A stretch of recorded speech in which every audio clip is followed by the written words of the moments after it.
Assalamualaikum warahmatullahi wabarakatuh. Salam sejahtera untuk kita semua.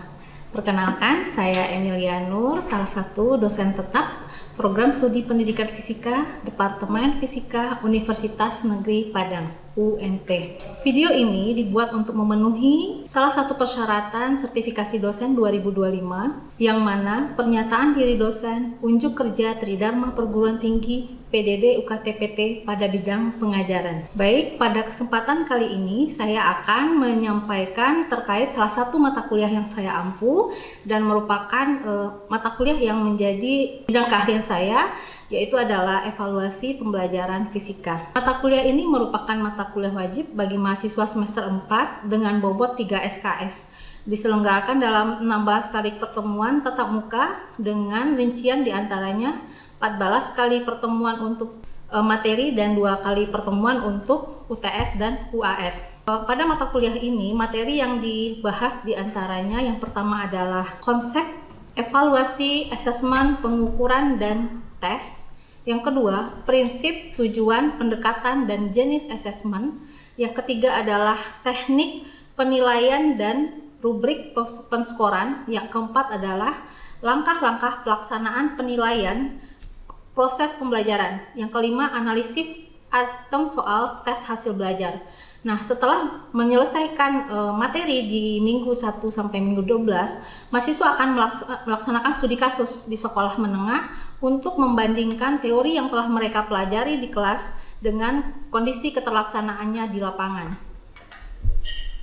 Adapun capaian pembelajaran lulusan prodi mata kuliah ini itu mengacu pada PLO 8, yaitu menerapkan pengetahuan dalam bidang fisika, pendidikan fisika untuk mengelola pembelajaran dan menganalisis tren-tren baru dalam pembelajaran fisika. CPL ini kemudian diturunkan menjadi CPMK, di mana ada 6 CPMK.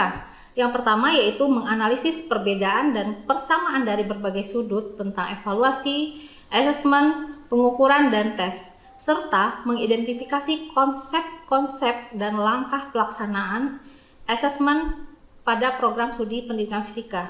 Yang kedua, menganalisis prinsip penilaian, tipe asesmen, 3 pendekatan asesmen, dan jenis tes non-tes, tes lisan dan tulisan. Yang ketiga, mengidentifikasi teknik penilaian unjuk kerja, sikap, diri, antar teman, tertulis, proyek, produk, portofolio, dan rubrik penskoran. Nah, yang keempat adalah merumuskan langkah-langkah pelaksanaan penilaian proses pembelajaran, lalu memetakan CP, TP, ATP, dan IKTP, serta mengolah hasil penilaian, melaporkan dan memanfaatkan hasil penilaian tersebut.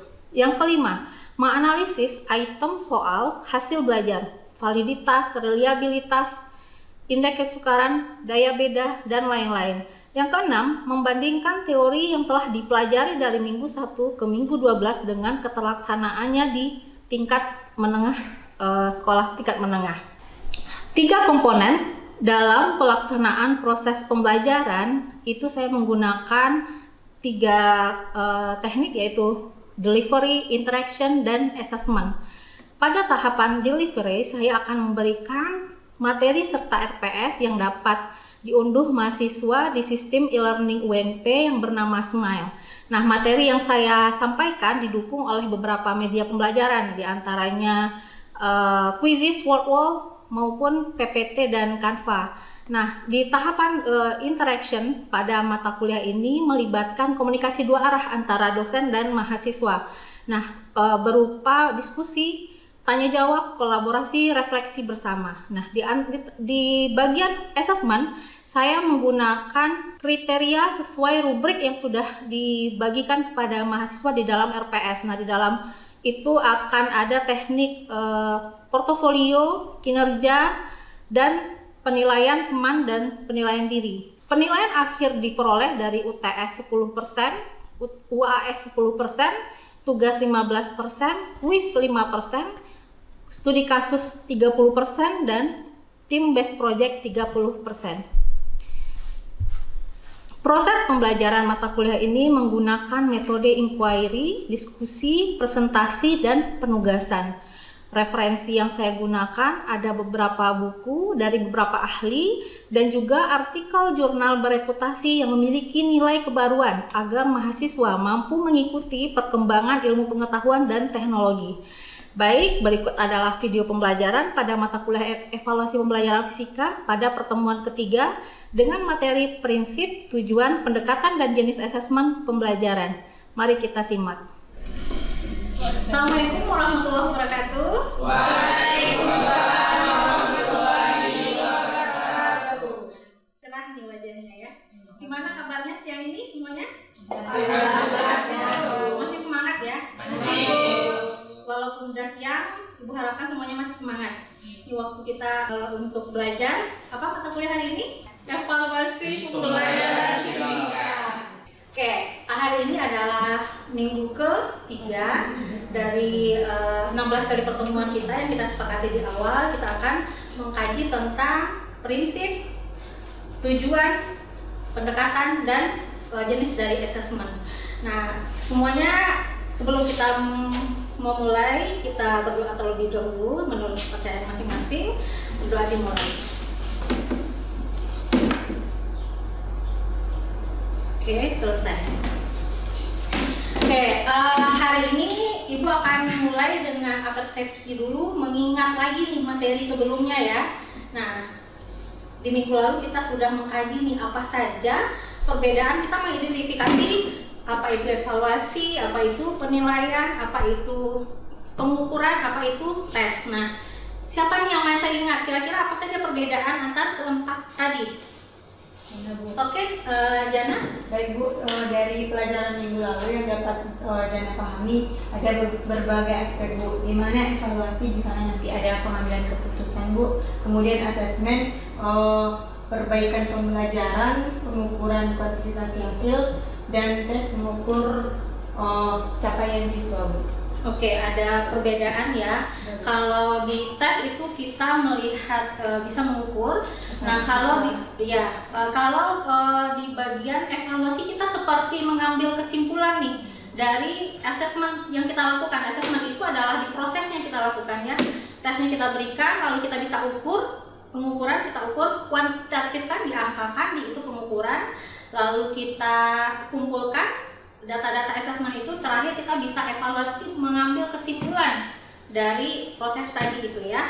Nah, itu materi sebelumnya. Terima kasih Jana, kita beri semangat dulu ya siang ini. Oke, berikutnya kita akan masuk ke materi berikutnya ya. Bisa dilihat di depan. Dan sebenarnya bahan ini sudah Ibu bagikan juga ya di learning kita ya. Oke, seperti yang disampaikan tadi bahwa tujuan pembelajaran kita hari ini adalah menganalisis prinsip penilaian, pendekatan penilaian, itu ada assessment of learning, for learning, as learning. Lalu ada jenis penilaian, assessment formatif dan sumatif, itu yang sering kita dengar belakangan ini ya. Oke, itu yang akan kita kaji. Ibu harapkan bisa diperhatikan dengan baik. Nanti biasanya kita akan di akhir akan ada kuis ya. Oke, ini proses pengumpulan dan pengolahan informasi. Nah, mulai dari mengetahui kebutuhan siswa, itu ada nanti namanya diagnostik. Kita sebelum mulai perkuliahan, kita harus tahu dulu nih kebutuhan siswa itu seperti apa, gaya belajar siswa seperti apa, yang diharapkan oleh siswa itu kita perlu gali dulu. Jadi prinsip penilaian oleh beberapa ahli. Coba kita lihat sama-sama satu persatu ya. Nah, prinsip yang pertama oleh Bramlett and Lin di tahun 1950, yang mana prinsip dari asesmen itu adalah harus selaras dengan tujuan. Jadi kita belajar itu punya tujuan ya. Tujuan belajar hari ini itu apa? Nah, asesmen itu harus selaras dengan tujuan dari pembelajaran. Jadi tujuan pembelajaran selaras dengan tujuan asesmen. Nah, itu dia ya. Nah, kalau berikutnya dia menggunakan beragam teknik. Jadi kita nggak bisa nih pakai tes tulis aja gitu kan. Nah, kita harus punya variasi nanti ya. Kita menggunakan beberapa ragam teknik, lalu harus relevan. Nah, nanti penilaian ini setelah kita lakukan bertahap. Nah, apa keputusannya? Harus selaras. Lalu Stigin itu menjelaskan akurat katanya ya, harus akurat, harus mendukung pembelajaran. Nah, intinya memperbaiki ya, mendukung pembelajaran memperbaiki, lalu melibatkan siswa. Niko juga mengatakan harus validitas, memiliki validitas, memiliki reliabilitas yang baik ya, adil, lalu juga praktis katanya ya. Ada kayak ini, itu harus terintegrasi dengan pembelajaran, mendukung pengembangan diri. Nah itu selalu seperti itu ya. Penilaian itu baliknya gunanya untuk siapa? Bukan guru untuk masukkan angka saja ke rapor, tapi gunanya untuk siswa. Lalu ada umpan balik, menegakkan integritas, transparan, berkelanjutan. Nah validitas oleh Frontier di tahun 2023 itu memiliki validitas. Nah kira-kira siapa yang bisa membuat menganalisis lah, apa sintesis lah? Oke, Tasya ya. Jadi yang dapat Tasya ambil dari beberapa pendapat ahli di atas itu Bu, persamaannya itu asesmen itu memiliki validitas dan reliabilitas yang baik serta memberi efek yang baik bagi siswa. Oke. Bisa diterima semuanya? Bisa, setuju ya dengan pendapat Tasya ya? Oke, kita beri aplaus lagi lah. Biar semangat ya. Berikutnya kita masuk tujuan dari asesmen. Nah, Ibu ambil dua saja, ini dari Kemdikbud dan juga dari Nico and Brockher. Nah, ini di tahun 2011 dan 2024 ya. Ini panduan kurikulum terbaru di kurikulum Merdeka ya. Penilaian itu orientasinya selalu untuk memperbaiki, untuk kemajuan siswa. Selalu seperti itu. Orientasinya ke proses bukan hasil. Gimana, bisa dipahami? Bisa. Oke, masih semangat ya.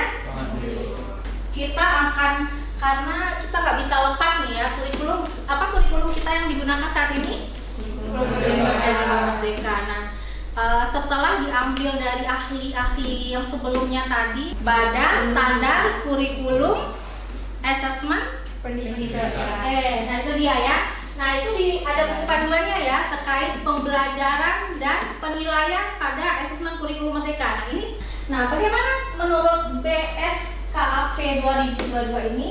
Nah, yang pertama itu prinsip dari asesmen ini adalah merupakan bagian terpadu dari pembelajaran. Kalau dulu itu kita belajar dulu, nanti ujian ulangan harian, seperti itu ya?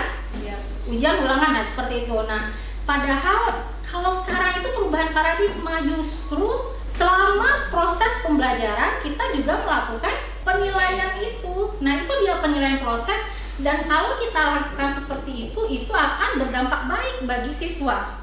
Nah hari ini nih tugas kelompok 1, kelemahannya mungkin di sini nih, ada kekuatannya tapi ada yang perlu diperbaiki nih. Nah dari situ siswa belajar ya, di mana kelemahannya, dan kita minta nih coba diperbaiki lagi di minggu depan. Nah kalau seperti itu, ada nggak terjadi peningkatan bagi siswa? Ada. Tapi kalau kita hanya berikan ulangan, minggu besok masuk ke materi berikutnya, buat apa lagi ya? Nah, itu artinya terintegrasi dengan pembelajaran.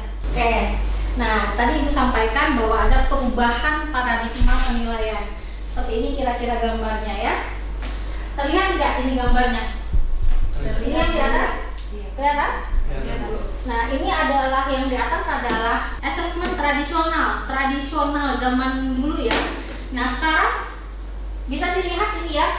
Ada piramida. Nah di bawahnya itu kalau di tradisional apa tuh paling bawahnya? Of learning, assessment of learning. Lalu di atasnya lagi for learning. Ada lagi as learning. Assessment of learning, for learning, dan as learning. Apa perbedaannya? As learning itu yang tadi di Modern ya, yang di Modern itu sekarang direkomendasikan adalah assessment as learning itu. Kenapa? Karena apa yang disebut dengan assessment as learning itu, kita memberikan kesempatan kepada siswa untuk menilai dirinya sendiri. Bukan hanya guru yang melakukan penilaian, tapi siswa kita berikan kesempatan sebesar-besarnya untuk menilai diri sendiri maupun juga teman sejawatnya. Kalau as learning artinya siswa yang memiliki kesempatan untuk menilai diri sendiri, ya. Itu diberikan kesempatan lebih besar kalau di as learning. Nah, kalau for learning ini itu tujuannya adalah for learning. Kalau tadi S tadi sebagai ya. Kalau ini for learning, siswa assessment itu untuk belajar bagi siswa. Nah, itu tadi gunanya umpan balik. Nah, itu dinamakan assessment for learning. Siswa belajar di situ, ya. untuk kebaikan siswa. Jadi ada kuncinya umpan balik di sana ya. Nah, lalu untuk assessment of learning, nah itu biasanya dilakukan di akhir. Asesmen dari belajar, jadi biasanya lebih di akhir dia dilakukan. Bisa membedakan ketiga asesmen ini? Bisa ya? Ada nih, ada 2 asesmen tadi ya. Jenis kalau pendekatannya tadi ada 3, asesmen as learning, for learning, dan of learning. Nah, kalau jenisnya ada 2 tuh yang sebut-sebut di kurikulum mereka. Yang pertama tadi asesmen formatif, lalu ada namanya asesmen sumatif. Kalau ini ada yang tahu nih bedanya? Sumatif di akhir ya. Oke, kalau formatif di awal selama belajar ya, mungkin di akhir pembelajaran gitu.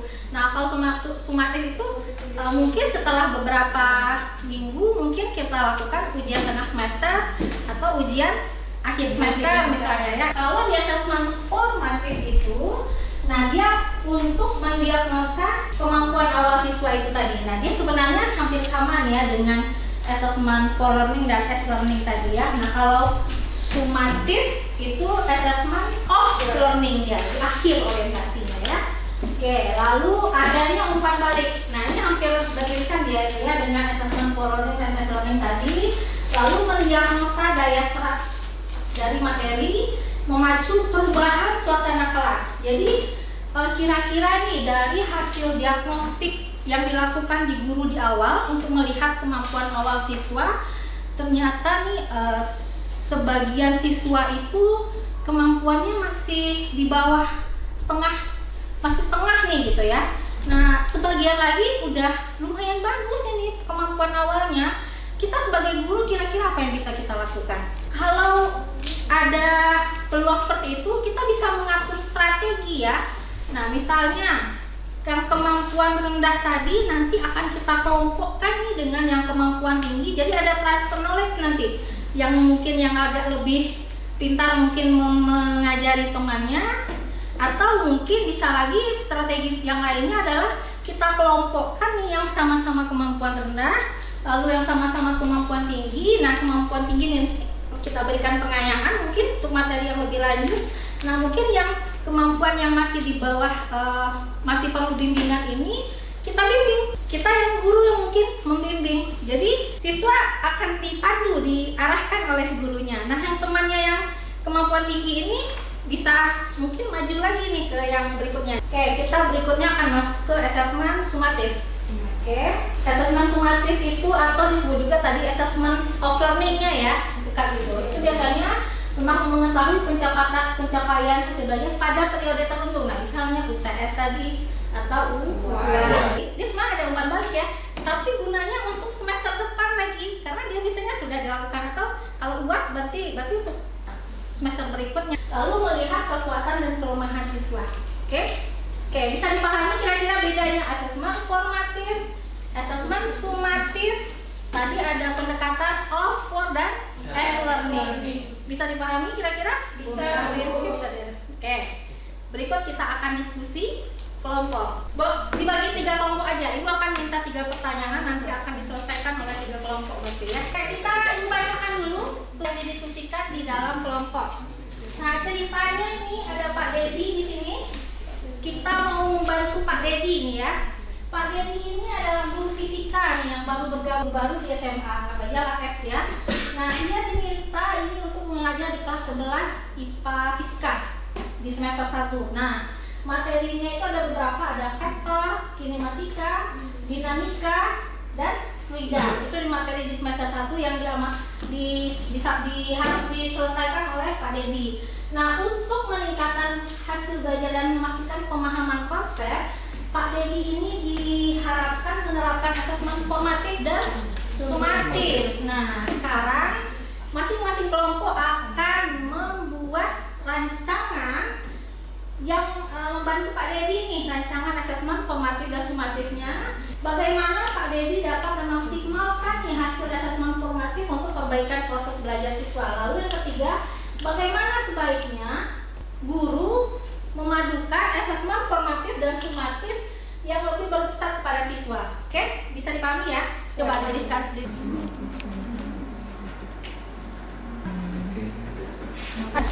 Berarti kelompok 1 akan menjawab pertanyaan nomor 1. Oke, bisa ya? Bisa. Oke, kelompok 2 boleh menjawab pertanyaan nomor 2. Kelompok 3 oke, nanti dijawab. Silakan. Yang lain tolong diperhatikan dan mungkin nanti bisa dikomentari ya kalau ada yang perlu dikomentari ya. Oke, Bu. Baik, kami dari kelompok 1 di sini saya akan menjawab pertanyaan untuk nomor 1, yaitu bentuk asesmen formatif dan sumatif yang bisa dibuat oleh Pak Dedi. Yang pertama itu untuk materi vektor, bentuk asesmen formatifnya seperti kuis online dengan menggunakan Kahoot atau Google Form, lalu dengan menggunakan lembar kerja kelompok tentang resultan vektor. Bila dari kelompok 1 ya, bisa dipahami, ada yang diragukan dari jawaban kelompok 1? Bisa dipahami ya? Oke. Nah, kami ada 5 praktik. Yang pertama itu menggunakan asesmen formatif itu sebagai batu loncatan untuk siswa sebagai sebelum mencapai ke asesmen sumatifnya itu. Kita contohkan itu seperti menjadi latihan sebelum diakhirkan pada hasil uji akhir semester. Yang kelima ada menggunakan teknologi sebagai umpan balik yang cepat dan pembelajarannya yang adaptif. Oke, terima kasih untuk kelompok 3. Ada 3 pertanyaan tadi, intinya adalah asesmen formatif dan sumatif ini memang bisa kita padukan. Nah, itu gunanya selalu seperti itu ya, untuk memperbaiki, tujuannya selalu untuk memperbaiki atau berorientasi pada proses. Ketika kita, misalnya ini kita ambil contoh nih rubrik penskoran ya. Nah, ketika siswa menjawab dengan tepat, sistematis, berurutan, lalu dia jelas yang disampaikan, relevan dengan teori, itu kita akan berikan nilai yang 4 misalnya ya. Kita sampaikan nih ke siswanya, transparan. Nah, ketika dia sudah menjawab sistematis, tapi belum lengkap nih, ada poin yang kurang, mungkin nilainya 3. Atau yang 1 mungkin dia udah kacau nih, mungkin bolak-balik. Nah, minggu depan kita akan mengkaji tentang teknik-teknik penilaian ya. Nanti silakan dikumpulkan tugasnya. Nah, sebelum itu kita akan melakukan quiz. Oke. Silakan, sudah Ibu share linknya. Oke, silakan dimulai.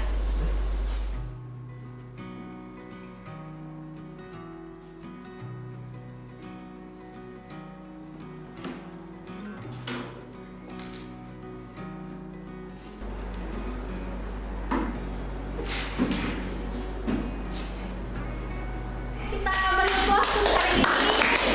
Terima kasih sudah memperhatikan sampai akhir perkuliahan. Semoga hari ini memberikan manfaat untuk semuanya. Ibu akhiri ya perkuliahan kita hari ini. Assalamualaikum warahmatullahi wabarakatuh. Waalaikumsalam warahmatullahi wabarakatuh.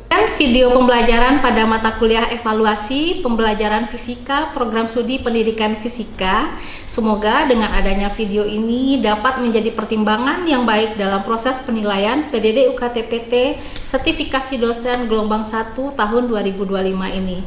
Akhir kata saya ucapkan terima kasih. Assalamualaikum warahmatullahi wabarakatuh.